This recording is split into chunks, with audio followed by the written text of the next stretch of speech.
హల్లెలూయా. ఈరోజు ప్రకటన గ్రంథం పరిశుద్ధ లేఖనాలు ఉన్నవారు తీసి చదువుదాం. ప్రకటన గ్రంథం 3వ అధ్యాయం 14వ వచనం నుంచి ఉన్న భాగాన్ని చదువుకుందాం. లవోదికలో ఉన్న సంఘపు దూతకు ఇలాగు రాయుము, ఆమేన్ అనువాడును నమ్మకమైన సత్య సాక్షియు దేవుని సృష్టికి ఆదియునైన వాడు చెప్పు సంగతులేమనగా, నీ క్రియలను నేనెరుగుదును, నీవు చల్లగానైనను వెచ్చగానైనను లేవు. నీవు చల్లగానైనను వెచ్చగానైనను ఉండిన మేలు, నీవు వెచ్చగానైనను చల్లగానైనను ఉండక నులువెచ్చనిగా ఉన్నావు గనుక నేను నిన్ను నా నోట నుండి ఉమ్మివేయ ఉద్దేశించుచున్నాను. చాలు. హల్లెలూయా, హల్లెలూయా. గమనించండి ప్రియమైన దేవుని బిడ్డలారా, ఈరోజు కొద్ది నిమిషాలు ప్రభు ఈ లవోదికయ సంఘముతో మాట్లాడిన మాటను మనం ధ్యానం చేద్దాం. ప్రభు మనకి నేర్పుతూ ఉండగా నేర్చుకోవడానికి ఇష్టపడదాం. హల్లెలూయా. ఏమన్నా అపోస్తలుడైన యోహాను ద్వారా పద్మాసు దీపంలో ఉండగా తన దర్శన రీత్యా తీసుకొని పోయి ఆ పరలోకములో ఉన్న సంగతులను చూపిస్తూ, అలాగే 7 సంఘాలను గురించి ఆయన మాట్లాడుతూ, ఇదిగో ఈ సంఘానికి లేఖ రాయి, ఈ సంఘపు దూతకి ఎలాగున్న రేఖ రాయి అంటూ 7 సంఘాలకు అపోస్తలుడైన యోహాను గారి ద్వారా ప్రభు కొన్ని మాటలు రాసి ఆ సంఘానికి పంపించాడు. దేవుని స్తోత్రం కలుగును గాక. అలా ఆ 7 సంఘాలలో ఉన్న సంఘాలలో ఒకటి లవోదికయ సంఘం. ఈ సంఘాన్ని గురించి మనం ఆలోచన చేస్తే ఇక్కడ చదవబడిన వాక్యాన్ని కొద్ది నిమిషాలు ధ్యానం చేద్దాం. హల్లెలూయా. ప్రభు అంటున్నాడు చూడండి, ఆ సంఘపు దూతకి ఎలాగు రాయు. ఇక్కడ ఆయన అంటున్నాడు, ఆమేన్ అనువాడు నమ్మకమైన సత్య సాక్షియు దేవుని సృష్టికి ఆదినై ఉన్నవాడు చెప్పు సంగతులేమనగా. దేవుని స్తోత్రం కలుగును గాక. ఎవరి మాట చెప్తున్నారు అని అంటే, ఇదిగో ఆమేన్ అనువాడు అంటే సమస్తమును అవునుగాక జరుగునుగాక అని పలుకువాడు చెప్పు మాటలు. దేవుని స్తోత్రం కలుగును గాక. మన దేవుడు ఎవరండి? ఇలా అవునుగాక అంటే సమస్తము జరిగించువాడు. దేవుని స్తోత్రం కలుగును గాక. అందుకే ఆమేన్ అనువాడు, ఆమేన్ అన్న మాటకు అర్థం అవునుగాక, లేకపోతే అలా జరుగునుగాక. దేవుని స్తోత్రం కలుగును గాక.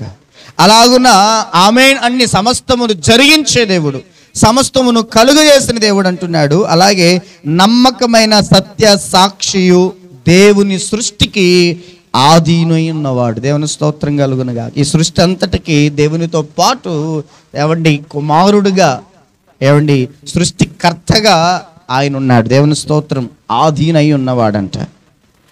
కాబట్టి మనం ఆరాధిస్తున్న మన ప్రభువు త్రియేక దేవుడు దేవుడని అనేక పర్యాయాలు మనం నేర్చుకున్నాం. హల్లెలూయా. తండ్రి, కుమార, పరిశుద్ధాత్మ దేవుడు. ఆయన ఆదిలోనే ఉన్నవాడు. ఈ సృష్టి అంతటికి ఏమండి సృష్టించిన ఆ దేవుడు తండ్రి అయిన దేవుడు అని మనం ఎలా చెప్తామో, ఆ తండ్రి అయిన దేవునితో పాటే ఉండి ఈ సృష్టికి ఆది అయి ఉన్న దేవుడు. దేవుని స్తోత్రం కలుగును గాక. ఈ దేవుని సృష్టి అంతటికి ఆయన కూడా ఆదిగా ఉండి, ఆయన కూడా సమానంగా ఉండి సమస్తమును కలుగు చేసిన దేవుడు, సత్య సాక్షి అయిన దేవుడు చెప్పు సంగతులు. దేవుని స్తోత్రం. ఎవరు పడితే చెప్పే సంగతులు కాదు ఇవి. ఆషామాషిగా ఎవరో ఒకరు చెప్పిన సంగతులు కావు ఇవి. ఈ లవోదికయ సంఘములో ఏమంటే చెప్పబడుతున్న ఈ మాటలు ఎవరో ఒక అనామకుడు చెప్తున్న మాటలు కావు, సాధారణమైన వ్యక్తి చెప్తున్న మాటలు కావు.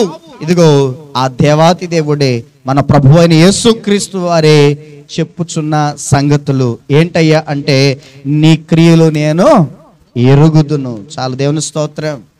ఆయన ఏమై ఉన్నాడంటే ఆయనకి ఎన్ని తెలుసు. నీ క్రియలు నేను ఎరుగుదును. ప్రభువుకు సమస్తము తెలుసు. ఆయనకు బాహాటముగా తెలుసు. ఆయన కనుమరుగైంది ఏదైనా ఉందా? లేదు. ఆయన దగ్గర దాచగలిగింది ఏదైనా ఉందా? లేదు. ఆయనకి సమస్తము బాగుగా ఎరిగిన దేవుడు. అందుకే నీ క్రియలు నేను ఎరుగుదును. ఓ లవోదికయ సంఘమా, సంఘములో ఉన్న బిడలారా, మీ క్రియలన్నీ నేను ఎరుగుదును. ఎరిగిన వాడినే చెప్తున్న మాట ఏంటంటే ఇక్కడ అంటున్నాడు, నీవు చల్లగానైనను వెచ్చగానైనను లేవు. నీవు చల్లగానైనను వెచ్చగానైనను ఉండినా మేలు. హల్లెలూయా. ఆ సంఘం ఎలా లేదంటండి? చల్లగానైనా లేదట, వెచ్చగానైనా లేదట. దేవుడు అంటున్నాడు, నువ్వు చల్లగా ఉన్నా నీకు మేలు, లేక వెచ్చగా ఉన్నా నీకు మేలు. దేవుని స్తోత్రం కలుగును గాక. చల్లదనం అంటే ఇదిగో ఈ లోకపరమైన జీవితం, భూ సంబంధమైన లోకపరమైన జీవితం. హల్లెలూయా. ప్రభువుని విడిచిపెట్టి ప్రభువుని ఎరగని అన్య జీవితం. హల్లెలూయా. వెచ్చగా అనే మాట మనం అర్థం చేసుకుంటే ఇదిగో దేవుని కలిగిన జీవితం, దేవునిలో ఉన్న జీవితం, దేవుని కొరకు మండే జీవితం, దేవుని కొరకు ఏమండి మండుతూ దేవుని కొరకు సాక్షిగా బ్రతికే జీవితాన్ని గురించి మనం ఆలోచన చేసుకోవచ్చు. హల్లెలూయా. వీళ్ళంతా ప్రియమైన దేవుని బిడ్డలారా, దేవుని కొరకు మండే వ్యక్తులుగా లేరు, అలాగని ఆరిపోయి చల్లగా లోకంలో కలిసిపోయిన వారుగా కూడా లేరు. ఆ సంఘంలో ఉన్న మనుషులు ఎలా ఉన్నారంటే దేవుని కొరకు సత్య సాక్షిగా బ్రతికేవారుగా లేరు, దేవుని కొరకు ఒక మండే వ్యక్తులుగా లేరు, దేవుని కొరకు రోషం కలిగి ఏమంటే జీవించే వ్యక్తులుగా లేరు. సమర్పణ ప్రతిష్ఠిత అనుభవాల్లోనికి వచ్చి ఏమండి చావైనా మరణమైనా ఏమంటే బ్రతుకైనా మరణమైనా దేవుని కొరకే అని త్యాగంగా సమర్పించుకున్న వారు లేరు. అలా కనబడట్లేదంట. హల్లెలూయా. అలాగని లోకంలో పూర్తిగా కలిసిపోయి అన్యులుగా మారిపోయి దేవుణ్ణి విడిచిపెట్టేసి లోకంతో స్నేహం చేసి దేమ వెళ్ళిపోయాడు కదా. పౌలు అంటాడు, ఇదిగో దేమ ఈ లోకమును స్నేహించి నన్ను విడిచి వెళ్ళిపోయాడు. దేవుని స్తోత్రం కలుగునుగాక. హల్లెలూయా. అలాగని లోకమును స్నేహించి లోకమును ఇష్టపడి లోకములో కలిసిపోయి ఏమండి విడిచిపెట్టి అలాగా వెళ్ళిపోలా. చల్లగానైనా లేవు, వెచ్చగానైనా లేవు, దేవునిలో లేవు, అటు లోకంలో లేవు. ఎలాగున్నారంట మరి వీళ్ళు? నులువెచ్చని స్థితి. హల్లెలూయా. హల్లెలూయా. గమనించండి ప్రియమైన దేవుని బిడ్డలారా, నువ్వు చల్లగానైనా వెచ్చగానైనా లేవు, నులువెచ్చని స్థితిలో ఉన్నావు అంటే రెండు కలిసిపోయి ఉన్నాయి వేరేలా.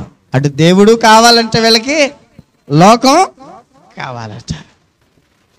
నేను దేవుని సంబంధిని అని చెప్పుకుంటాడు, ఇటు లోకం తనలో కలిసిపోయి జీవిస్తా ఉంటుంది. నులివెచ్చని స్థితిలో ఈ లవోదికయ సంఘం ఉంది. అందుకే నీ క్రియలు నేను ఎరుగుదును, నీతో మాట్లాడుతున్నాను. ఇదిగో నీవు చల్లగానైనను వెచ్చగానైనను ఉండిన నీకు మేలు. వెచ్చగా నా కొరకు ఒక మండే వ్యక్తిగా ఈ లోకం అంతటిని త్యజించి ఈ లోకం అంతటిని విడిచిపెట్టి ఈ లోకములో ఉన్న సుఖభోగములు, సంతోషం, ఆనందం ఏమండి అవన్నీ వ్యర్థం, శాశ్వతమైనవి కావు. దేవునితో ఉండటమే, దేవుని కొరకు బ్రతకటమే శాశ్వతమైనది. దేవుని ప్రజలతో శ్రమ అనుభవించిన అది నాకు భాగ్యం అని దేవుని కొరకు ఏమండి నిలబడిన మోషేలాగా లేవు. హల్లెలూయా. హెబ్రీయులకు రాసిన పత్రిక 11వ అధ్యాయంలో మోషేని గురించి చెప్పబడింది. హల్లెలూయా. ఐగుప్తు యొక్క ధనమును అతడు ఎక్కడ ఇష్టపడలా. ఐగుప్తులో ఉండి ఐగుప్తు యొక్క ధనాన్ని అనుభవించడానికి, ఐగుప్తు యొక్క రాజ్యస్థాన్ని, ఆ రాజభోగాలను అనుభవించడానికి, ఆ సుఖభోగములను, ఆ పాప భోగములను క్షణమాత్రం ఉండే ఏమంటే అల్పకాలములో ఉండే వాటిని, ఆ ధనాన్ని కానీ ఆ సౌఖ్యాన్ని కానీ ఆ రాజరికాన్ని కానీ అనుభవించడానికి ఈ మోషే ఇష్టపడల. తన ప్రజలతో శ్రమను అనుభవించుటకైనా మేలని యోచించి ఫరో యొక్క కుమార్తె యొక్క కుమారుడు అనిపించుకుంటకు ఒప్పుకొనలేదు. దేవుని స్తోత్రం కలుగునుగా. మోషే ఇప్పుడు ఎలా ఉన్నాడు అంటే దేవుని పక్షంగానే ఉండిపోయాడు. హల్లెలూయా. హల్లెలూయా. దేవుని పక్షంగా ఉండిపోవడానికి ఈ లోక సంబంధంగా వచ్చే ఏ ఐగుప్తు ధనాన్ని ఆశించలేదు. దేవుని పక్షంగా నిలవబడిపోవడానికి ఐగుప్తులో ఉండే వచ్చే ఆ దీవెన, మేలు, సమృద్ధిని అతడు కోరుకోలే. దాన్ని ప్రక్కన పెట్టేసి దాన్ని కాదనుకొని ఫరో కుమార్తె కుమారుడిగా అనిపించుకోవడానికి కూడా ఇష్టపడలేదు. దేవుని ప్రజలతో శ్రమను అనుభవించుట ఏ మేలుగా ఎంచాడు. ఎందుకో తెలుసా? అతడు దేవుని పక్షము వాడిగా, దేవుని కొరకు మండే వ్యక్తిగా, దేవుని కొరకు రోషం కలిగిన వాడిగా జీవించాలని అప్పగించుకున్నాడు గనక. హల్లెలూయా. హల్లెలూయా. అయితే ఈ లోకమును పెంటగా ఎంచుకొని దేవుని పక్షంగా చేరిన పౌలు వలెనన్నా ఉండాలి.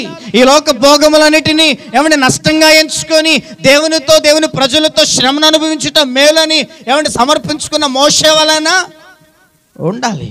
దేవుని స్తోత్రం కలుగును గాక. పౌలు ఏమన్నాడండి?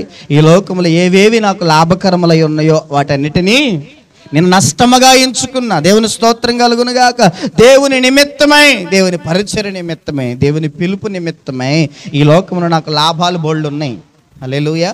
నాకు ప్రయోజనకరమైనవి చాలా ఉన్నాయి, బిరుదులు చాలా ఉన్నాయి, అర్హతలు చాలా ఉన్నాయి.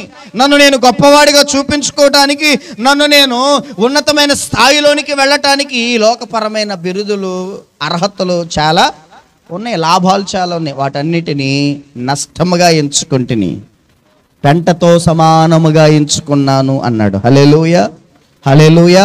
వెచ్చని స్థితి అంటే దేవుని కొరకు మండే జీవితం. అలా ఏమంటే దేవుని కొరకు మండడానికి, అంటే దేవుని కొరకు బ్రతకడానికి సమర్పించుకున్నవారు. అలా పౌలు కనబడుతున్నాడు, మోషే కనబడుతున్నాడు. అలా లేరంట వీళ్ళు. దేవుని స్తోత్రం కలుగును గాక. దేవుని కొరకు బ్రతికేయడానికి అప్పగించుకున్న వారుగా లేరు. అలాగని చల్లగా ఆరిపోయి, లోకంతో కలిసిపోయి, లోకంతో మిళితమైపోయి, లోకానుసారంగా ఏమండి వెళ్ళిపోయేటట్టుగా కూడా లేరట. హల్లెలూయా, హల్లెలూయా. ఏమండి ఇందాకే చెప్పాను, ఈ లోకాన్ని స్నేహించిన దేమా వల్లే దేవుణ్ణి, సేవకుడిని, సంఘాన్ని విడిచిపెట్టి దేమా ఎక్కడికి వెళ్ళిపోయాడంట? లోకాన్ని స్నేహించి వెళ్ళిపోయాడు. దేవుని స్తోత్రం. అలాగా లేరు. దేవుని స్తోత్రం కలుగును గాక.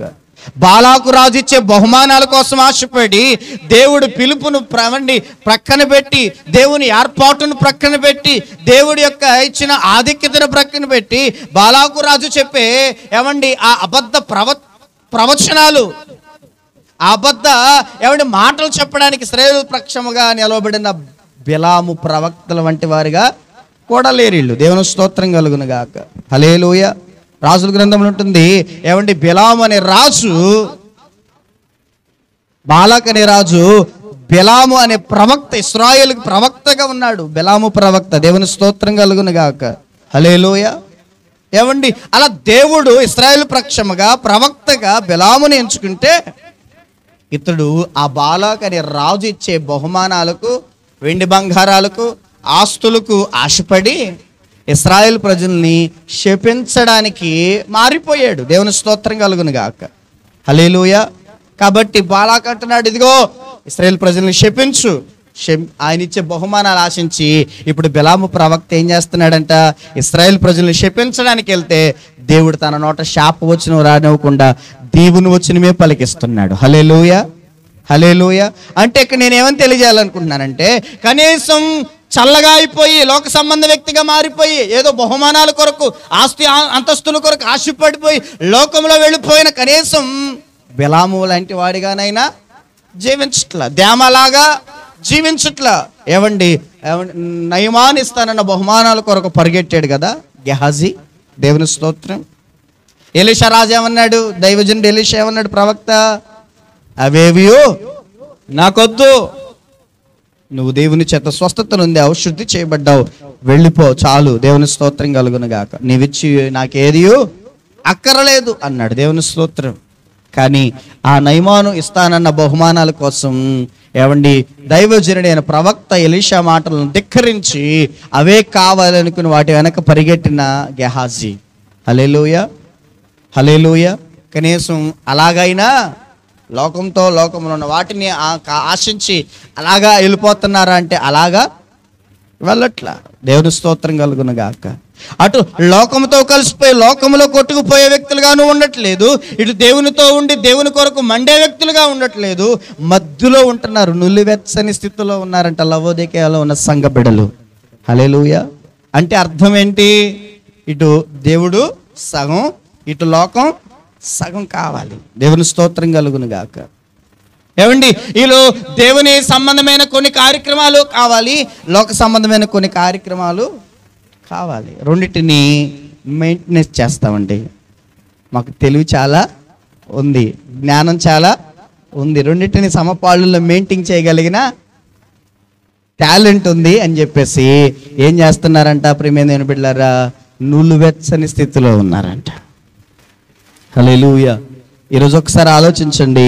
ప్రభువుని నమ్మి ఆయన మార్గంలో వెళుతున్న మనం ఎలా ఉండాలని దేవుడు కోరుకుంటానంటే, దేవుని కొరకు మండే వ్యక్తులముగా, దేవుని కొరకు జీవించే వ్యక్తులముగా, రోషం కలిగి దేవుని పక్షంగానే నిలబడిపోయే వ్యక్తులుగా ఉండాలని దేవుడు కోరుకుంటున్నాడు. హల్లెలూయా, హల్లెలూయా. చూడండి, ఏలియా అనే దైవజనుడు జీవం కలిగిన దేవుని పక్షంగా ఒక్కడే రోషం కలిగి నిలవబడ్డాడు. అటువైపు అన్యుల పక్షంగా 450 మంది ఒక పక్షము, మరొక 400 మంది, మరొక దేవత పక్షం, మొత్తం 850 మంది అటువైపు ఉంటే, దేవుని కొరకు దేవుని పక్షముగా దైవజనుడు ఏలియా ఒక్కడే నిలవబడ్డాడు. దేవుని స్తోత్రం కలుగును గాక. హల్లెలూయా. అలా లోకంతో కలిసిపోయి, లోకంతో జీవించి, లోకం పక్షంగా ఎంతమంది ఉన్నా నీవు దేవుని పక్షంగా ఏలియా వలె దేవుని కొరకు నిలవబడే వ్యక్తిగా నీవు ఉండాలని దేవుడు ఆశపడుతున్నాడు. కానీ సంఘములో ఉన్న బిడ్డలు అలాగా కనబడట్లేదంట, ఈ లవోదికయలో ఉన్న సంఘ బిడ్డలు. హల్లెలూయా, హల్లెలూయా.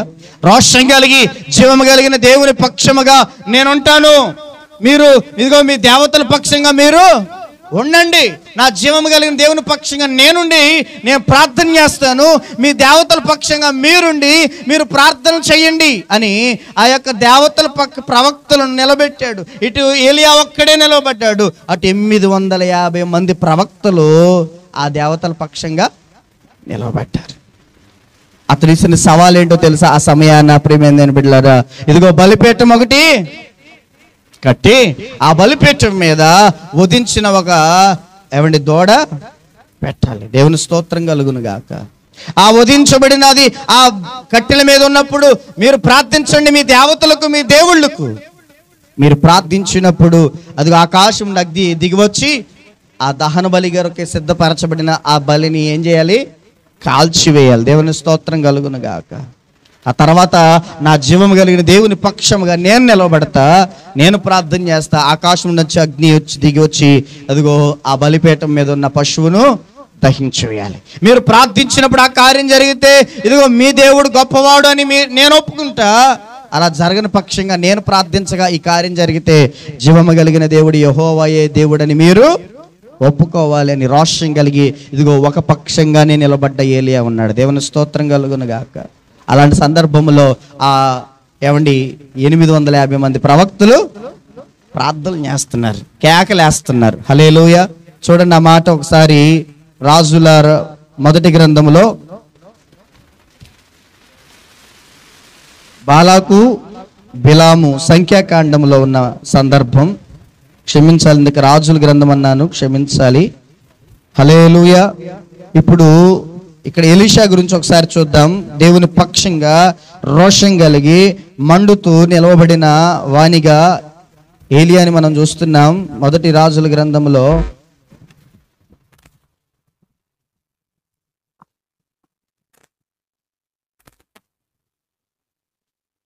18వ అధ్యాయం 24 నుంచి చదువుతారా?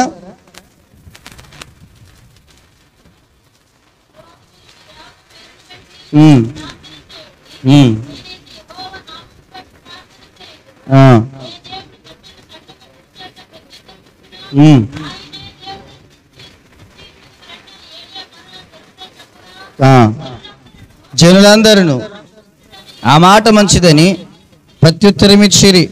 అప్పుడు ఏలియా బయలు ప్రవక్తలను పిలిచి, మీరు అనేకులై ఉన్నారు గనుక మీరే మొదట ఒక ఎద్దును కోరుకొని సిద్ధము చేసి మీ దేవత పేరును బట్టి ప్రార్థన చేయుడి.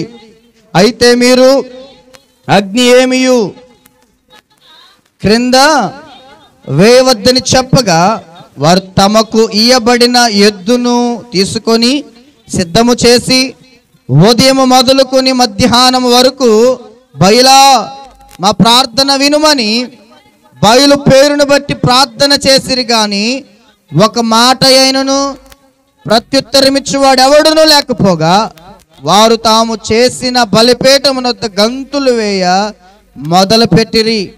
మధ్యాహ్నము కాగా ఏలియా, వాడు దేవుడై ఉన్నాడు, పెద్ద కేకలు వేయండి, వాడు ఒకవేళ ధ్యానము చేయుచున్నాడేమో, దూరమునున్నాడేమో, ప్రయాణము చేయుచున్నాడేమో,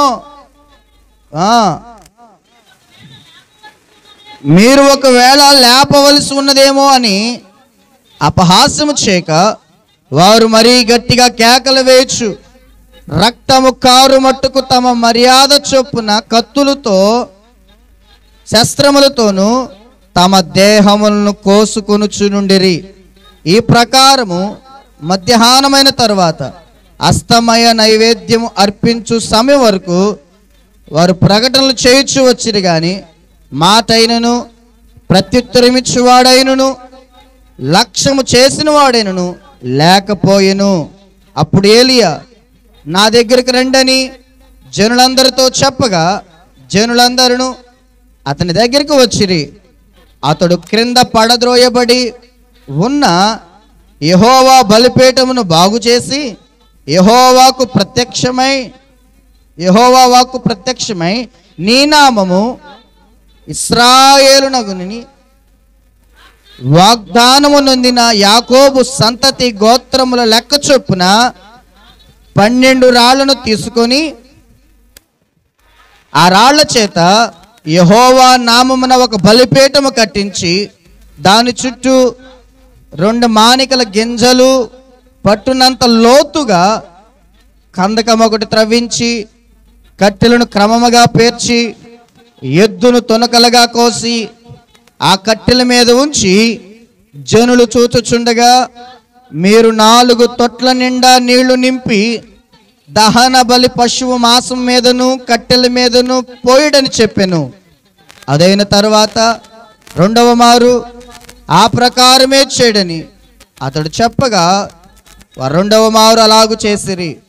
3వ మారు చేయుడనగా వారు 3వ మారు చేసిరి. అప్పుడు ఆ నీళ్లు బలిపీఠము చుట్టూను పొర్లి పారెను. మరియు అతడు కందకమును నీళ్లతో నింపెను. అస్తమైన నైవేద్యం నర్పించు సమయమున ప్రవక్తకు ఏలియా దగ్గరకు వచ్చి ఇలాగు ప్రార్థన చేసెను. యెహోవా అబ్రహాము ఇస్సాకు ఇశ్రాయేలు దేవా, ఇశ్రాయేలు మధ్య నీవు దేవుడవై ఉన్నావనియు నేను నీ సేవకుడినై ఉన్నాననియు ఈ కార్యములనియు నీ సెలవు చేత చేసితిననియు ఈ దినము కరపరుచుము. యెహోవా నా ప్రార్థన ఆలకించుము. యెహోవావైన నీవే దేవుడివై ఉన్నావనియు నీవు వారి హృదయములను నీ తట్టుకు తిరగజేయదు అనియు ఈ జనులకు తెలియజేయనట్లుగా నా ప్రార్థన అంగీకరించుము. అతడు ఎలాగో ప్రార్థన చేయుచుండగా యెహోవా అగ్ని దిగి దహన బలి పశువులను కట్టెలను రాళ్లను బుగ్గిని దహించి కందకమందున్న నీళ్లను ఆరిపోజేసెను. చాలు, దేవునికి స్తోత్రం కలుగును గాక. హల్లెలూయా. అంతటి జనులందరూ దాన్ని చూచి సాగిలపడి యెహోవాయే దేవుడు, యెహోవాయే దేవుడు అని కేకలు వేసిరి. చాలు, హల్లెలూయా. చూడండి, చాలా ఎక్కువ చదివించడం జరిగింది మీకు అర్థం అవ్వడానికే. దేవుని స్తోత్రం కలుగును గాక. ఇప్పుడు ఏమండి, ముందుగా చెప్పినట్లుగా ఏలియా ప్రవక్త దేవుని పక్షముగా రోషం కలిగి మండుతూ నిలబడిన వాడిగా మనం చూస్తున్నాం. ఎందుకంటే మీరు వెచ్చగా అయినా లేరు, వెచ్చగా ఉంటే నీకు మేలు, దేవుని కొరకు మండుతూ జీవిస్తే నీకు మేలు. కనుక అలాగని ఎవరున్నారయ్యా అంటే ఏలియా కనబడుతున్నాడు. బయలు ప్రవక్తలు అష్టారోతు దేవతలు ఆరాధించి 850 మంది ప్రవక్తలు ఆ పక్షంలో ఉన్నారు. ఈ జీవం కలిగిన యెహోవా పక్షముగా ఏలియా ఒక్కడే నిలబడి వారితో చెప్పాడు. మనం చదువుకున్నాం. కాబట్టి వాళ్ళంటే కేకలు వేస్తున్నారు. మధ్యాహ్నం వరకు వాళ్ళ దేవుణ్ణి పిలుస్తున్నారు. ఆకాశం అగ్ని దిగి వచ్చి ఆ బలిపీఠ మీద ఉన్న ఎద్దును దహించి వేయినట్లుగా ఒక్క మాట అయినను ప్రత్యుత్తరమైనను ఎవడు ఇవ్వకున్నాడు. మధ్యాహ్నం నుంచి మళ్ళీ ఇంత కేకలేస్తున్నాడు. ఏలి అపహాసం చేస్తున్నాడు. నిద్రపోతున్నాడేమో, దూరాన ఉన్నాడేమో, ప్రయాణం చేస్తున్నాడేమో, ఇంకొంచెం గట్టిగా కేకలు వేస్తే పలుకుతాడేమో అని అపహాసం చేస్తే వాళ్ళు ఇంకా రెచ్చిపోయి ఏమండి వాళ్ళ ఆచారం చొప్పున బ్లేడులతో కోసుకునే ఆచారం కొన్ని ప్రాంతాల్లో ఉంటుంది. శరీరాల మీద బ్లేడులతో కోసేసుకొని గాయాలు చేసేసుకొని వాళ్ళ దేవతలకు ఏదో ఆరాధన చేస్తున్నాం అన్నట్లుగా వాళ్ళ నమ్మకం బట్టి వాళ్ళకు ఉంటుంది. అదే నమ్మకం ఇక్కడ కూడా వాళ్ళకి ఉంది. కత్తులతో వాళ్ళు ఏం చేసుకున్నారంటే శరీరాలు దేహాలని కోసుకుంటూ మరింత గట్టిగా బిగ్గరగా కేకలేసిన ఒక్కడు పలకలేదు. హల్లెలూయా. ఒక దేవత ఏమంటే అంతమంది ఉంటే అంతమందిలో ఒక్క దేవత కూడా ప్రత్యుత్తరం ఇవ్వల. ఆకాశం నుండి అగ్ని దిగిరాలా, బలిపీఠాన్ని కాల్చరా. అలిసిపోయారు తప్ప ప్రయోజనమేమీ లేదు. అప్పుడు ఏలియా మొరపెడుతూ ఇలాగన మొరపెట్టాడు, ఇశ్రాయేలు దేవా, అబ్రహాం, ఇస్సాకు, యాకోబుల దేవా, దేవుని స్తోత్రం కలుగు, నీ పక్షంగా నేనున్నాను, నీవే ఇశ్రాయేలు పక్షముగా దేవుడివై ఉన్నావని వీళ్ళందరూ తెలుసుకున్నట్లుగా ఇదిగో ఎలాగునా చెయ్యి. ఆయన జస్ట్ బలిపీఠం కట్టి దాని మీద పశువుని పెట్టల, గుంటతో విచ్చి ఆ గుంట నిండా నీళ్లు పట్టి ఆ కట్ల మీద ఆ ఉదింపబడిన పశువు మీద ఏమండి నీళ్లు 3 సార్లు పోపించాడు. అంటే ఒకసారి పోతే కొంచెం ఏదో చెమ్మందలే అనుకోవచ్చు, 3 సార్లు ఆ కట్టెలు ఆ పశువు మొత్తం తడిచి ఆ గుంట కూడా పొర్లి బయట పొర్లేంతగా పోపించాడు 3 సార్లుగా. దేవుని స్తోత్రం కలుగునుగా. ప్రార్థన చేసి మొదలుపెట్టాడు. ప్రార్థన చేశాడు. ఆకాశం నుండి అగ్ని దిగి వచ్చి ఆ బలిపీఠమును, ఆ కట్టెలను, ఆ మాంసమును దహించి వేసి ఆ నీళ్లను ఆరిపోయి చేసినప్పుడు ఆ కార్యం చూసిన జనులందరూ ఇప్పుడు కేకలేస్తున్నారంటే, యెహోవాయే దేవుడు, యెహోవాయే దేవుడు. దేవుని స్తోత్రం కలుగునుగాక. హల్లెలూయా. దేవుడు ఆశపడుతున్నాడు, నా కొరకు వెచ్చగా మండుతూ నా పక్షంగా నిలబడేవారుంటే బాగుండు అని. కానీ లవోదిక సంఘములో అలా దేవుని పక్షంగా నిలబడి ఆయన కొరకు జీవించేవారు లేరట. హల్లెలూయా.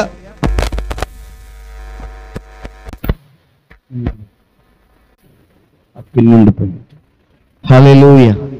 కాబట్టి ప్రేమ నేను పెట్టారా, అలా దేవుని పక్షముగా నిలవబడి అలా మోషేలాగా జీవించేవారు కానీ, పౌలు వలె జీవించేవారు కానీ, దేవుని కొరకు దేవుని పక్షంగా రోషం కలిగి నిలవబడిన ఏలియా వంటి వారు కానీ ఎవరు నిలవదేక సంఘములో లేరు. లేరు. అటు వెచ్చగా లేరు. దేవుని కొరకు మండుతూ రోషం కలిగి ఏలియా వలె నిలవబడి అనేక మందికి ఇదిగో జీవము కలిగిన దేవుడు యెహోవాయే అని నిరూపించేవారు లేకపోయారు. ఏలియా అలా నిలవబడేసరికి అక్కడ ఉన్న జనులందరూ బయలుదేవత నిజమైన దేవుడు కాదు, అస్తారోతు దేవతలు నిజమైన దేవుళ్ళు కారు, ఇవన్నీ మనుషుల చేత చేయబడిన దేవుళ్ళు, దేవతలు, జీవము కలిగిన వాడు నిజమైన దేవుడు యెహోవాయే అని ఆ రోజు ఆ ఒక కార్యం ద్వారా అనేకులు తెలుసుకొని కేకలు వేశారంటే, యెహోవాయే దేవుడు, యెహోవాయే దేవుడు అని కేకలు వేసి ఆయన నమ్ముకుని ఆయన వైపు తిరిగారు. దేవుని స్తోత్రం కలుగును గాక. ఈరోజు సంఘములో అలాగా దేవుని కొరకు రోషం కలిగి దేవుని పక్షంగా నిలవబడి అనేక మంది ప్రభుని తెలుసుకోదగినట్లుగా జీవించేవారు లవోదిక సంఘములో కనబడలా. అందుకే వెచ్చగాను లేరు, మీరు చల్లగా కూడా లేరు. పూర్తిగా ఏవండి, ఎందుకు అవమానం తెచ్చే పరిస్థితి, అలాగని లోకంలో కలిసిపోయి చల్లగానైనా మీరు లేరు. దేవుని స్తోత్రం కలుగును గాక. ఎందుకు వచ్చిందిలో అయితే చల్లగానే లోకంలో కలిసిపోదాం అనుకుంటారా? హల్లెలూయా. అలా జీవించలేక అలా ఉండలేక సరే చల్లగా లోకంలో ఉన్న కలిసిపోమంటున్నాడు కాబట్టి కలిసిపోయినా నీకు మేలు, చల్లగానైనా ఉన్నా మీకు మేలు అన్నాడుగా. దేవుని స్తోత్రం కలుగును. అందుకే లోకంలో కలిసిపోదాంలే, దేవుని విడిచిపెట్టేసి లోకంలో ఉండిపోదాంలే, అప్పుడు ఏ బాధ ఉండదు, ఏ యాతన ఉండదు, ఏ కండిషన్లు ఉండవు, ఏమండి ఇలాంటివి ఏమి టయానికి రావాలి, ప్రార్థనకు రావాలి, ఉపవాస ప్రార్థనలకు రావాలి, ఇలాంటి ప్రార్థనలు ఉండవు, అలాంటి కండిషన్లు ఉండవు, ఇవ్వాలని ఉండదు, ఏమి ఉండదు, అసలు ఏమి ఉండదు. స్వేచ్ఛగా మన జీవితాన్ని మనము జీవించవచ్చు, హ్యాపీగా జీవించవచ్చు అని అనుకుంటే సరే, ప్రభు ఇంకో కండిషన్ కూడా పెడతాడు. సరే చల్లగా ఉండి లోకంలో కలిసిపోయి చక్కగా ఎంజాయ్ చేస్తానంటే భూమి మీద బ్రతికినంత కారు ఎంజాయ్ చేయి. భూమి మీద నీకు బ్రతుకు ఆయుష్ అయిపోయిన తర్వాత నిత్యము మండుచున్న అగ్నిగుండానికి మాత్రం వెళ్ళిపోతావు. హల్లెలూయా. ఈ లోకం శాశ్వతమా? కాదు కదా. దేవుని స్తోత్రం కలుగును గాక. వెచ్చగా ఎలాగో బ్రతకలేకపోతున్నాను, చల్లగానైనా ఉంటాం మేలన్నాడని లోకంలో కలిసిపోయి ఉందాం అనుకుంటే లోకంలో కలిసిపోతావు. సరే, లోకంలో ఎలాంటి కండిషన్లు ఏమీ లేకుండా, ఇలాంటి ఏమంటే బాధ్యతలు ఏమీ లేకుండా, ఇలాగే ఉండాలన్న నియమం అంటూ ఏమీ లేకుండా నీకు నచ్చినట్లుగా నీవు జీవించవచ్చు. మొన్న నేర్చుకున్న ధనవంతుల్లాగా స్వేచ్ఛగా ఆనందంగా సంతోషంగా భూమి మీద తినుతూ త్రాగుతూ ఏమంటే సుఖిస్తూ బ్రతకొచ్చు. దేవుని స్తోత్రం కలుగునుగా. అడిగేవాడు ఉండడు. దేవుని స్తోత్రం. అయితే భూమిని విడిచిపోతావు కదా, ఏదో ఒక రోజు నీ యాత్ర నువ్వు ముగిస్తావు కదా, ఏదో ఒక రోజు నువ్వు చచ్చిపోతావు కదా. చనిపోయిన తర్వాత నీ ఆత్మ మండుచున్న అగ్నిగుండములోనికి వెళ్ళి అక్కడ నిత్యమూ యాతన పడతావు. హల్లెలూయా. ఎక్కడ అలా దేవుని కొరకు రోషం కలిగి నిలవబడలేను అనుకొని, చల్లగా ఉంటే లోకంలో కలిసిపోతే మేలు అనుకొని, అశాశ్వతమైన ఈ సుఖం కోసం, ఆనందం కోసం, తిని త్రాగటం కోసం చల్లగా ఉండటానికి ఇష్టపడితే ఆ కొద్ది కాలం చక్కగా ఎంజాయ్ చేయడం వాస్తవమే అవ్వచ్చు. ఆ కొద్ది కాలం ఆనందంగా సంతోషంగా కోరింది తింటూ, ఏమంటే కోరిన చోటుకి వెళ్తూ, కోరిందల్లా చేసుకుంటూ నువ్వు జీవించవచ్చు. కానీ ఒకరోజు నీ జీవిత యాత్ర ముగించబడిన తర్వాత నిత్యము మండుచున్న అగ్నిగుండములోనికి త్రోయ పడతావు. హల్లెలూయా, హల్లెలూయా. అలాగని వీళ్ళు ఇలాగా లేరంట. దేవుని స్తోత్రం. రోషం కలిగి వెచ్చగా దేవుని కొరకు బ్రతికే మండే జీవితము లేదు. చల్లగా అసలు ఏమీ చేయకుండా అలా కలిసిపోయి లోకంలో ఉండిపోయిన జీవితము లేదు. నులువెచ్చని స్థితి. నులువెచ్చని స్థితి అంటే రెండిటిని కలిగిన జీవితాన్ని సంఘం వారు జీవిస్తున్నారు. అటు దేవుని ఇటు లోకాన్ని కలిగి జీవిస్తున్నారు. అది నులివెచ్చని స్థితి. దేవుని స్తోత్రం కలుగునుగాక. కొంతమందికి దేవుడు కావాలి, దెయ్యం కావాలి. దెయ్యాన్ని వాళ్ళు కోరుకుంటారులే పాస్టర్ గారు, అది గుర్తొస్తేనే మళ్ళీ మాకు నిద్ర పట్టదు. నిజమే, దెయ్యం కావాలని కోరుకోము, కానీ దెయ్యం చేష్టలని చేస్తాం. తిరుగుతున్నాయా? దేవుని స్తోత్రం కలుగునుగాక. ఏమండి, దెయ్యాన్ని కోరుకోం ప్రత్యక్షంగా దెయ్యం కావాలి అని, కానీ దేపు చేష్టలని మన దగ్గరే పనిచేస్తూ ఉంటాయి. దేపు క్రియలను మనలోనే కనబడతా ఉంటాయి. దేవుని స్తోత్రం కలుగునుగాక. ఇటు దేవుడు కావాలి, లోకం కావాలి. లోకం ఎలా కావాలి? మర్చుకొని ఉదాహరణలు చెప్తాను, బాధపడకండి. బాధపడినా చేసేదేం లేదు, వాక్యం అదే కనుక. దేవుని స్తోత్రం. హల్లెలూయా. ఇటు దేవుడు కావాలి, లోకం కావాలి. ఎలాగా అంటే ప్రియమైన బిడ్డలారా, ఏదైనా ఒక శుభ కార్యక్రమం జరిగిద్ది. మన ప్రసన్నయ్య గారు కూడా జ్ఞాపకం చేశారు, మీకు ఎంతమందికి గుర్తుందో లేదో. దేవుని స్తోత్రం. ఏమండి, ఏదైనా ఒక శుభ కార్యక్రమం జరిగితే ఆ శుభ కార్యక్రమానికి ఏమో డేట్ ఏమో పంతుల దగ్గర పెట్టించుకొస్తాడు, ప్రార్థన ఏమో పాస్టర్ గారితో ప్రార్థన చేయిస్తాడు. ఇది నిలువెచ్చని స్థితి కాదా? హల్లెలూయా. ఇంటి ఓపెనింగ్ డేట్ పంతులు పెట్టాలి, పెళ్లికి డేట్ పంతులు పెట్టాలి. అది లోకస్తులు సరే వాళ్ళకి చెందింది, వాళ్ళ మనం అసలు అను, వాళ్ళకి తెలిసింది, వాళ్ళు నేర్చుకుంది, వాళ్ళు చేసేది అదే. ఇక్కడ సంఘం అనే దాని గురించి మాట్లాడుతున్నాం కనుక సంఘం అనగా మన గురించి మాట్లాడుతున్నది. దేవుని స్తోత్రం కలుగును గాక. హల్లెలూయా. క్రీస్తు రక్తము చేత కడగబడి, క్రీస్తు రక్తము చేత కొనబడి సంఘములో చేర్చబడిన సంఘబడులు, లవోదిక సంఘస్థులు ఉంటున్న విధానం నులివెచ్చని స్థితి. హల్లెలూయా. ఈరోజు అదే నులివెచ్చని స్థితి ఈరోజు క్రైస్తవంలో కూడా, సంఘంలో కూడా కనబడుతుంది. మంచి రోజులు చూసి ఏవండి పంతులతో డేట్ పెట్టిస్తావు. పాస్టర్ గారు ఆ మంచి రోజు వచ్చే ప్రార్థన చెయ్యాలమ్మా, ఆ రోజు నాకు ప్రార్థన ఉంది వేరే చోట కంటే, కుదరదంతే. ఇంకో రోజు పెట్టుకోమ్మా పాస్టర్ గారు అంటే, కుదరదంతేనండి, ఈరోజు చాలా బాగుందంట, మీరు ఈరోజు వచ్చి ప్రార్థన చేస్తేనే చేయాలి, కుదరద్ది లేకపోతే కుదరదు. నులివెచ్చని స్థితి. హల్లెలూయా, హల్లెలూయా. అండి, మంచి రోజులు మంచి గడియలు చూస్తావు, ఇటు ప్రార్థన చేస్తావు, అటు పంతులతో డేట్లు పెట్టిస్తావు, ఇటు పాస్టర్ గారితో ప్రార్థన చేస్తావు. హల్లెలూయా. ఇంకా ఎలాంటి వారు లేకపోలేదు. పంతులతో డేట్ పెట్టించడమే కాదు, పాస్టర్ గారితో ప్రార్థన చేయించడమే కాదు, ఇంటి ఓపెనింగ్ టైంలో ఆవును ఆవు పిల్లను కూడా ఇంట్లో జుట్టు తిప్పించేవాళ్ళు ఉన్నారు క్రైస్తవుల్లో. నిజం. హల్లెలూయా. అది ఎవరిది? బయట ఉన్న వారిది. నేను వారిని తప్పు పట్టట్లా, వాళ్ళకున్న నియమమే అది కదా, వాళ్ళకి తెలిసిన పద్ధతే అది కదా. హల్లెలూయా. కానీ నీకు అది పద్ధతి కాదు, అది నియమం కాదని నీకు తెలిసి నీవు కూడా నిలువెచ్చని స్థితిలో ఉండి నీవు అదే చేస్తే దేవుని నోట నుండి ఉమ్మివేయ దలిచున్నాడంట ఆయన. హల్లెలూయా. అందుకే ప్రభు ఒక దైవజన్ని నిలబెట్టుకొని ఇలా పాట రాయించాడు. అన్యాయము చేయువాడు అన్యాయము చేయనిమ్ము, పరిశుద్ధుడైన వాడు పరిశుద్ధుని గుండనిమ్ము. అన్యాయము చేయువాడు అన్యాయము చేయనిమ్ము, పరిశుద్ధుడైన వాడు పరిశుద్ధుని గుండనిమ్ము. వాని జీతమిచ్చెదనన్నాడు యేసు అన్న మాటను మరువబోకుమురన్న యేసు అన్న మాటను మరువబోకుమురన్న జీవించుచున్నావన్న పేరున్నది నీవు కూడవే జీవించుచున్నావన్న పేరు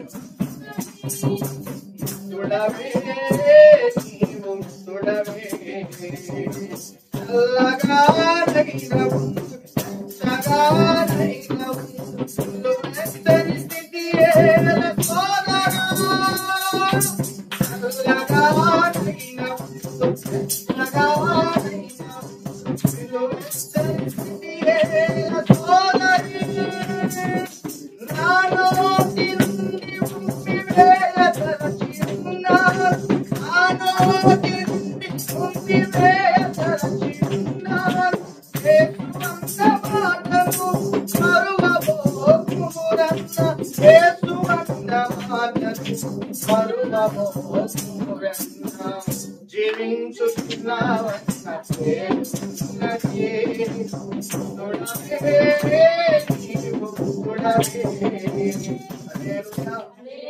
చల్లగానైనా ఉండు వెచ్చగానైనా ఉండు నిలువెచ్చని స్థితి ఎలా దేవుని నోటి నుండి ఉమ్మివేయ దలిచున్నాడు. అన్యాయస్తుడైన వాడు అన్యాయస్తుడిగా ఉండి నువ్వు పరిశుద్ధుడిగా ఉండేవాడిని పరిశుద్ధుడిగా వాని క్రియలకు జీతం ఇచ్చే దేవుడు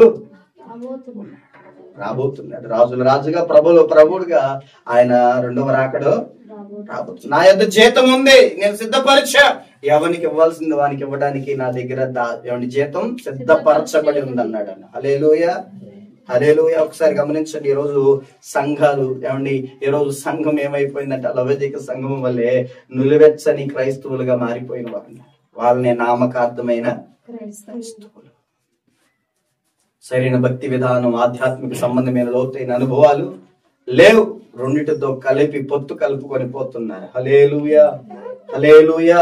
గమనించండి ప్రియమైన బిడ్డలారా, అలా పలు కోణాల్లో చూస్తే ఇలాగా ఏది జరిగించాలన్నా వారి దగ్గరికి వెళ్తాడు, పాస్టర్ గారి దగ్గరికి వెళ్తాడు, రెండు మిక్స్ అవ్వాలి. దేవుని స్తోత్రం. హల్లెలూయా. ఇంకా చాలా ఉన్నాయి మన దైనందిన జీవితంలో. అటు లోకముతో లోక సంబంధమైన సహవాసం, స్నేహం, అలవాట్లు, తిరిగే విధానం అంతా కావాలి. ఇటు దేవుని సన్నిధికి వచ్చి దేవుని సన్నిధిలో ప్రార్థన చేసే విధానము కావాలి. ఇటు ప్రభు సన్నిధిలో ప్రార్థన చేస్తానే ఉంటాం. మళ్ళా ఏదైనా కొంచెం పరిస్థితులు ఏదో గందరగోళంగా, గజిబిజిగా, భయానకంగా గజ్జల సౌండ్లు వినబడినట్లుగా, మరొక సౌండ్లు వినబడినట్లుగా ఉంటే ఇటు ప్రార్థన చేస్తారు. కొంతమంది వెళ్ళి కట్టించుకొచ్చేస్తానే ఉంటారు. హల్లెలూయా. ఉంటారా? ఉండని వారిని బట్టి దేవుని స్తోత్రం. ఉన్నారు చాలా మంది. మీరు అన్నిల్లో నుండి ప్రభుని తెలుసుకున్నారు కనుక ఇక అవి వ్యర్థం వదిలిపెట్టేశారు. మీరున్నారు మంచిగానే దేవుని స్తోత్రం ఆ విషయంలో. హల్లెలూయా. కానీ పుట్టుక క్రైస్తవులు మనం చెప్పుకుంటున్న వారు చాలా మంది ఏం చేస్తున్నారు ఈ రోజు? జ్వరం వచ్చిందంటే భయానికి జ్వరం వచ్చిందని ఆ భయం పోవటానికి తాడు కట్టించుకొస్తాడు. ఆంక్షణ అంటాం, తాయిత్తు అంటాం. హల్లెలూయా హల్లెలూయా. నిమ్మకాయ కట్టించుకొస్తాడు, పసుపు పెట్టించుకొస్తాడు, అన్ని తీసుకొస్తాడు. ఏదయ్యా అంటే ప్రార్థనే అదే. ఈ స్థితిని ఏమంటున్నాడు తెలుసా? దేవుడు వాక్య వెలుగులో నులివెచ్చని స్థితి. అటు దేవుడు ఉండడు, ఇటు లోకం ఉండదు, రెండు కలిపి ఉంటాయి. దేవుని స్తోత్రం కలుగును గాక. ఈ రోజు నా ప్రియ దేవుని బిడ్డలారా, ఈ రోజు యవనస్తులు కూడా ఎలా ఉన్నారంటే జస్ట్ స్టార్టింగ్ లో చిన్న సాక్ష్యం చెప్పారు కదా, మేము జస్ట్ అప్పట్లో భక్తి ఏమీ తెలియక నార్మల్ క్రైస్తవులుగా ఉండేవాళ్ళం. కానీ ఇప్పుడు దేవునిలోనికి వచ్చి బలపడుతున్నామన్నారు. దేవుని స్తోత్రం కలుగును గాక. అంటే ఫ్యాషన్ క్రైస్తవులు ఇప్పుడు ఈ రోజు యవన బిడ్డలు ఏమైపోయారంటే దేవుని సందుకు వస్తున్నారు. తర్వాత మళ్ళా వారి యొక్క విహారయాత్రలు, వాళ్ళ యొక్క సినిమా హాళ్ళు, వాళ్ళ యొక్క తిరిగే విధానం, వారి యొక్క నడిపింపు మొత్తం మళ్ళా మిగతా 6 రోజులు లోక సంబంధంగానే. దేవుని స్తోత్రం. హల్లెలూయా. అవునా కాదండి? బాధాకరం. తెలుస్తుంది, కొన్ని వింటాం కదా అక్కడ ఇక్కడ ఏం జరిగినాయి. ఆదివారం ఆరాధనకు బాగానే వెళ్ళారంట, తర్వాత మళ్ళీ సినిమాకి వెళ్ళారంట. ఆరాధనకు వచ్చేసారు, ఆరాధన చూసేసుకున్నారు, మధ్యాహ్నం నుంచి సెకండ్ షోకి సినిమాకి వెళ్ళిపోయారు. ఏమంటారు మరి? దీన్ని నిలువెచ్చని స్థితి కాదా? హల్లెలూయా. నేనంటుంది కాదే, వాక్యమే నేరుగా మాట్లాడుతున్న మాట. హల్లెలూయా. ఒక పూట దేవుణ్ణి ఆరాధించడం, ఒక పూట చక్కగా వెళ్ళి సినిమా చూసి రావటం. అటైతే దేవునిలోనన్నా ఉండు, లేకపోతే లోకంలోనైనా ఉండు అని దేవుడు మాట్లాడుతున్నాడు. లేదు ప్రభువా, రెండింటిని మెయింటైన్ చేయగలిగిన టాలెంట్ నాకు ఉంది, ఎందుకు రెండింటిలోనూ వెళ్తానంటే నా నోట నుండి ఉమ్మివేయ ఉద్దేశించి ఉన్నానంటున్నాడు. హల్లెలూయా. నులివెచ్చని స్థితిలో ఉన్న నీకు చాలా ప్రమాదకరం. నామకార్థమైన జీవితం నీకు అలవాటు అయిపోయిందా, దేవునిలో నువ్వు ఎంత మాత్రం మరలా మండే జీవితం కలిగి నువ్వు అనుభవంలోనికి రాలేవు. తెలుసుకున్న వెంటనే, ప్రభు యొద్దకు వచ్చిన వెంటనే అన్నిటిని ప్రక్కన పెట్టి అన్నిటిని విడిచి దేవుని కొరకు మండటానికి, దేవుని కొరకు నిలబడు. దేవుని స్తోత్రం కలుగును గాక. హల్లెలూయా. ఇంకా రెండు పడవల మీద కాలేసి ప్రయాణిస్తానంటే ఏమండి, సముద్రం ఏమైనా ఊరకుంటుంది? అది లోపలికి వెళ్ళే కొద్దిగా అలలు పెరిగిపోతాయి కదా. అలలు పెరిగే కొద్దీ పడవలు రెండు బాగా వెళ్తాయా? ఇటు పడవ వెళ్ళిపోద్ది, అటు పడవ వెళ్ళిపోద్ది. ఏ శ్రద్ధమే జయం మధ్యలో టవక్కన పడి అయిపోయినట్టే. నులివెచ్చని స్థితిలో ఉన్నవాడి పరిస్థితి రెండు పడవల మీద కాలేసినట్లే. ఇటు దేవునిలో ఉంటా, ఇటు లోకంలో ఉంటా, అన్నిటినీ మెయింటైన్ చేస్తా, అన్నిట్లో వెళ్తారంటే ఏదో ఒక రోజు నువ్వు బాధపడే పరిస్థితి కలుగుద్ది. దేవుని స్తోత్రం. ప్రభుని నమ్మావు, ప్రభులో నిలబడిపో, దేవుని కొరకు జీవించే, దేవుని కొరకు ఏమంటే రోషం కలిగి మండే అనుభవాల్లోనికి రా. వెచ్చని స్థితిలో దేవుని కొరకు జీవించు. దేవుని స్తోత్రం కలుగును గాక. హల్లెలూయా, హల్లెలూయా. నులివెచ్చని స్థితి నీకు వద్దండి. అలా ఏమండి, దేవుని లోకాన్ని కలిపి పోతాను, అటు ఇటు రెండు కావాలి. ప్రార్థనే, లోకం లోకమే, దేవుడు దేవుడే, దెయ్యం దెయ్యమే. ఏమండి, ఇలా చేయాలి అలా చేయాలి, రెండింటిని కలుపుకొని పోవాలి, లేకపోతే కుదరదంటే దేవుడు అయితే నాకు కుదరదు అంటాడు. హల్లెలూయా. దేవుడైతే నాకు అలా కుదరదు, నీకు నాకు సెట్ అవట్లా, నా ఆలోచనలు వేరు, నీ ఆలోచనలు వేరు, నేను అనుకుంటున్న విధానం వేరు, నువ్వు అనుకుంటున్న విధానం వేరు, నేను మిమ్మల్ని చూడాలనుకుంటున్న కోణం వేరు, మీరు చూస్తూ నడుస్తున్న కోణం వేరు అని దేవుడు కుదరదంటాడు. దేవుని స్తోత్రం. అలా కాదు. నా మాటలు నేను ముగిస్తున్నాను, ఒకసారి ఆలోచించేయండి ప్రియమైన బిడ్డలారా. ప్రభు లవోదికల సంఘముతో ఎలా మాట్లాడుతున్నాడు. వెచ్చగానైనను చల్లగానైనను ఉండినా నీకు మేలు, కానీ నీవలా లేక నులివెచ్చని స్థితిలో ఉన్నావు గనక నా నోట నుండి నీ మీద ఉమ్ము వేయద్దలిచున్నాను. ఇంకా వాళ్ళు ఎలా ఉన్నారంటే చూడండి ప్రియమైన బిడ్డలారా. మరలా వెళ్దాం. ప్రకటన గ్రంథంలో వాళ్ళ స్థితిని మరలా జ్ఞాపకం చేస్తున్నాడు. ఇంకా వాళ్ళు ఎలాగున్నారు అంటే ఆ తర్వాత వచనాలు 17వ వచనం, నీవు దౌర్భాగ్యుడువును, దిక్కుమాలిన వాడువును, దరిద్రుడువును, గ్రుడ్డివాడువును, దిగంబరుడు అయి ఉన్నావని ఎరుగక నేను ధనవంతుడును, ధనవృద్ధి చేసుకున్నాను, నాకేమీ కొదువులేని చెప్పుకొనుచున్నావు. చాలు. హల్లెలూయా. దేవుడు ఎన్ని బిరుదులు ఇచ్చాడో తెలుసా వీళ్ళకి? లెక్కేయండి. దౌర్భాగ్యుడు, దిక్కుమాలినవాడు, దరిద్రుడు, గుడ్డివాడు, దిగంబరి, 5 బిరుదులు ఇచ్చాడు. మంచియే కదా? బాగున్నాయా? తిట్టేటప్పుడు కొన్నిసార్లు తిడతారు, దిక్కుమాలినవాడు అని తిడతారు కదా కొంతమంది. మంచి తిట్టేనది. అమ్మా దరిద్రుడు, దరిద్రుడా అని తిడతారు. మంచి తిట్టేనా అది? కాదు కదా. హల్లెలూయా, హల్లెలూయా. గమనించండి ప్రియమైన బిడ్డలారా, ప్రభు అంటున్నాడు దౌర్భాగ్యుడు, దిక్కుమాలిన వాడు, దరిద్రుడు, గుడ్డివాడు, దిగంబరి. దిగంబరి అనగా ఏ వస్త్రములు ఏమీ లేక దిగంబరిగా ఉన్నవాడు. గుడ్డివాడు, చూపు లేక గుడ్డితనములో నడుస్తున్నవాడు.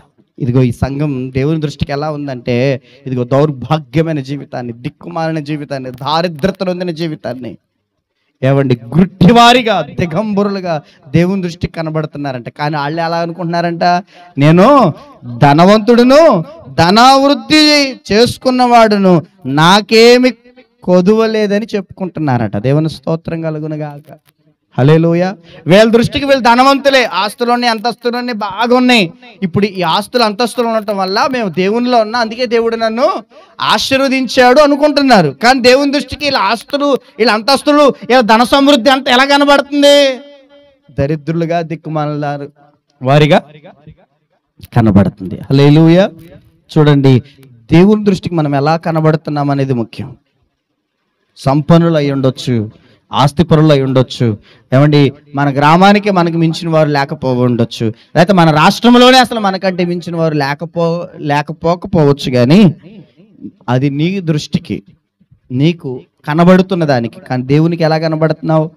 వీళ్ళు ఇదిగో ఇలా కనబడుతున్నారు, దౌర్భాగ్యులుగా కనబడుతున్నారు, దిక్కుమాలిన వారిగా కనబడుతున్నారు, దరిద్రులుగా కనబడుతున్నారు, గుడ్డివారిగా, గుడ్డితనములు అంధత్వములో బ్రతుకుతున్న వారికి కనబడుతున్నారు, చివరిగా దిగంబరులుగా. హల్లెలూయా, హల్లెలూయా. కానీ వీళ్ళు ఏమనుకుంటున్నారంటే మేము ధనవంతులు, ధన సమృద్ధి చేసుకుంటున్నాం, మాకేమీ కొదువు లేదండి. అసలు మొన్న గతించిన వారం కూడా నేర్చుకున్నాం కదా, తినుము త్రాగుము సుఖించుము ఓ నా ప్రాణమా, నీకు అనేక సంవత్సరములు తినడానికి సరిపడినంత ఆస్తి సమకూర్చబడి ఉంది, నీకేంట్రా కొదువేంది అని ఒక ధనవంతుడు లోకాసువార్త 12వ అధ్యాయంలో 20వ వచనంలో ఎవరిని నేర్చుకున్న ఆ ధనవంతుడిలాగా వీళ్ళు కూడా ధనవృద్ధి ఉంది, ధన సమృద్ధి ఉంది, ధనవంతుళ్ళు ఏమి కొదువా లేదు. వీళ్ళు భూ సంబంధమైన దాన్ని చూసి ఆత్మ సంబంధంగా మేము దీవించబడ్డాం, లేకపోతే ఆత్మ సంబంధంగా కూడా మేము ధనవంతులు అనుకుంటున్నారు. వీళ్ళు భూ సంబంధమైన దాన్ని చూసి అనుకుంటున్నారు. కానీ దేవుడు అలా ఆధ్యాత్మిక సంబంధమైన అంతరంగాన్ని చూసి, ఒరే నాయన మీరింత దరిద్రతలో. హల్లెలూయా. అదేంటి ప్రభువా, ఎప్పుడు పరుసులో ఒక 10,000 ఉంటాయి, దరిద్రులు అంటే వీడు దరిద్రులు అంటే తినడానికి కూడా తిండి లేనివాళ్ళని కదా దరిద్రులు అంటారు, కట్టుకోవడానికి బట్టలు లేనివాళ్ళని కదా దరిద్రులు అంటారు. హల్లెలూయా. దేవుడేమో వీళ్ళేమో ధన సమృద్ధి ఉంది అంటున్నారు, దేవుడేమో అరే దరిద్రుడు అంటున్నాడు. దరిద్రులు అంటే ఏమీ లేని వాళ్ళని కదా దరిద్రులు అనేది, వీళ్ళేమో మాకు అన్నీ ఉన్నాయి అంటున్నారు, దేవుడేమో మీరు దరిద్రులు. ఆయన చూసే కోణం వేరు, మనుషులుగా నీవు నేను చూస్తున్న కోణం వేరు. దేవుడు మనిషి కాదు. అందుకే అన్నాడు యెషయా గ్రంథంలో, మీ తలంపులు వంటివి కాదు నా తలంపులు. మీ తలంపులు వేరు, నా తలంపులు వేరు. సేవకురాలు ఒకసారి వాక్యం చెప్పారు, దేవుని స్తోత్రం కలుగును గాక. దేవుడు ఆలోచన వేరు, మన ఆలోచనలు వేరు. నీవు చూస్తున్న కోణంలో ఆయన చూడడు, ఆయన చూసే కోణంలో నువ్వు చూడగలిగిన వ్యక్తిగా మారాలి. హల్లెలూయా, హల్లెలూయా. ఆయన ఆలోచనలోనికి నీవు రావాలి. ఆయన ఎలా చూస్తున్నాడు, ఎలా ఉంటే ఆయన ఆనందపడతాడు, ఎలా జీవిస్తే ఆయన ఇష్టపడతాడో ఆ దృక్పథంలోనికి నీవు రావాలి. లేకపోతే నువ్వు గుడ్డోవాడే. అదే నాకు అన్ని బాగానే కనబడుతున్నాయి. పాస్టర్ గారు ఈరోజు గ్రీన్ షర్ట్ వేసుకొచ్చారు, బాగానే కనబడుతుందా? బాగానే కనబడుతుంది. హల్లెలూయా. పాస్టర్ గారు ముందు చక్కని గ్రీన్ ఫ్లవర్ బుకే ఉంది, కనబడుతున్నాయి. మీకు ఎన్ని కనబడుతున్నాయా? చేతిలో మౌతుంది, మీరు చూస్తున్నారుగా బాగానే. మరి దేవుడు ఏమంటున్నాడు? గుడ్డోళ్ళు అంటున్నారు. నువ్వు చూసేదానికి దేవుడు చూసేదానికి వ్యత్యాసం అదే. నీ కనబడడానికి అయితే కళ్ళు బాగానే కనబడుతున్నాయి, కానీ ఆధ్యాత్మిక జీవితంలో నువ్వు అంధుడు అయ్యావు, గుడ్డివాడు అయ్యావు. ఆత్మ సంబంధమైన విషయాల్లో నువ్వు అంధుడు అయిపోయావు. ఆత్మ సంబంధమైన సంగతులు నీకేమీ కానరావట్లా. ఆత్మ సంబంధంగా జీవించలేక అంధుడు అయిపోయావు, గుడ్డివాడు అయిపోయావు. బాహ్య కనులే తెరవబడ్డాయి, ఆంతర్య కనులు నీకు ఇంకా తెరవపడలా. అందుకే గుడ్డివాడు అంటున్నాడు, గుడ్డివాడు అంటున్నాడు. దేవుని స్తోత్రం కలుగును గాక. ఇలా చెప్పుకుంటూ పోతే 5 విషయాలకే వివరణ ఇవ్వచ్చు, సమయం లేదు. ఒకసారి ఆలోచించండి. ఈ లవోదికయ సంఘాన్ని గురించి ప్రభు అంటున్నాడు, ఇదిగో మీరు నిలువెచ్చని స్థితిలో ఉన్నారు, ఇదిగో మీరు దారిద్రతలో దౌర్భాగ్యులుగా, దిక్కుమాలిన వారిగా, గుడ్డివారిగా, దిగంబరులుగా ఉన్నారు. అలా ఉంటూ కూడా మేము ధనవంతులము, ధనవృద్ధి చేసుకున్నాము, మాకేమీ కొదవలేదని మీరు అనుకుంటున్నారు. అలా కాదు, అలా కాదు. ఇంకా చాలా ముందుకు వెళ్ళిపోతాను. 19వ వచనం అంటున్నాడు, నేను ప్రేమించు వారందరినీ గద్దించి శిక్షించుచున్నాను గనుక నీవు ఆసక్తి కలిగి మారు మనసు పొందుము. దేవుని స్తోత్రం కలుగును గాక. ప్రభు అవకాశం ఇస్తున్నాడు. నేను ప్రేమించు వారందరిని ఏం చేస్తాను? గద్దించి శిక్షించుచున్నాను గనుక మీరేం చేయాలి? ఆసక్తితో మారు మనసు పొందండి, మారు మనసు పొందండి. దేవుని స్తోత్రం కలుగును గాక. ఈ రోజైనా మీ నులివెచ్చని స్థితి నుంచి మీరు మారు మనసు పొందండి. మీ గుడ్డితనం నుంచి విడుదల పొందండి. మీ ఆధ్యాత్మిక జీవితమైన అంధత్వం నుండి, ఏమండి దరిద్రత నుండి, దిక్కుమాలిన స్థితి నుంచి మీరు మారు మనసు పొంది వాటి నుంచి విడుదల పొందండి. నేను మిమ్మల్ని ప్రేమించి చెప్తున్నాను, ప్రేమించి నిన్ను గద్దిస్తున్నాను, ప్రేమించి నిన్ను శిక్షిస్తున్నాను గనుక ఇదిగో నీవు మారు మనసు పొంది నా తట్టు తిరుగు అని దేవుడు ఆ సంఘంతో మాట్లాడుతున్నాడు. ఈరోజు ఇంకా నా ప్రియ దేవుని బిడ్డలారా, ఈ మాటలు వింటున్న మీ జీవితాల్లో ఇంకా నులివెచ్చని స్థితిలో, ఆత్మ సంబంధంగా అంధత్వములో, గుడ్డితనములో, దిగంబరత్వములో, దారిద్రతలో జీవిస్తూ దేవుని చేత హెచ్చరింపబడుతున్నారా, లేకపోతే దేవుని దృష్టిలో ఇంత దయనీయమైన స్థితిలో ఉండిపోయారా? మార్పు చెందుదాం. దేవుని స్తోత్రం కలుగును గాక. దేవుడు అవకాశం ఇస్తున్నాడు. మారు మనసు పొందండి, మారు మనసు పొందండి. మీ స్థితిని మీరు మార్చుకోండి, మీ మనస్సును మీరు మార్చుకోండి. భూ సంబంధంగా మేము ధనవంతులమని మీరు అనుకుంటున్నారు, కానీ మీరు ఆధ్యాత్మికంగా దరిద్రతలోనే ఉన్నారు. కొన్ని సంఘాల గురించి మాట్లాడతారు, మీరు నిరుపేదలైనా మీరు ధనవంతులు అంటాడు. హల్లెలూయా. ఏవండి ఆ 7 సంఘాల్లో ఒక సంఘంతో అంటాడు ఆయన, ఏవండి వారు నిరుపేదలే, కష్టాన్ని అనుభవిస్తున్నవారు, ఏమీ లేని వారే, అయినా మీరు ధనవంతులు, అయినా మీరు ధనవంతులు. అదేంటండి? భూ సంబంధంగా ఏమీ లేవు, వీళ్ళకి కష్టాలు, బాధలు, అవమానాలు పొందుతున్నారు, అయినా ధనవంతుడు అని అంటున్నాడు వాళ్ళతో. వీళ్ళేమో మేము ధనవంతులము, ధన సమృద్ధి చేసుకున్నాం, మాకు ఏమీ కొదువు లేదంటే అయినా మీరు దరిద్రులు అంటున్నాడు వీళ్ళతో. ఎక్కడొచ్చింది దీంతో పడేది? హల్లెలూయా. భూ సంబంధంగా నువ్వేమీ లేకపోయినా ఆత్మ సంబంధం దేవునికి కలిగి ఉంటే నువ్వు ఆయన దృష్టిలో ధనవంతుడివే. హల్లెలూయా.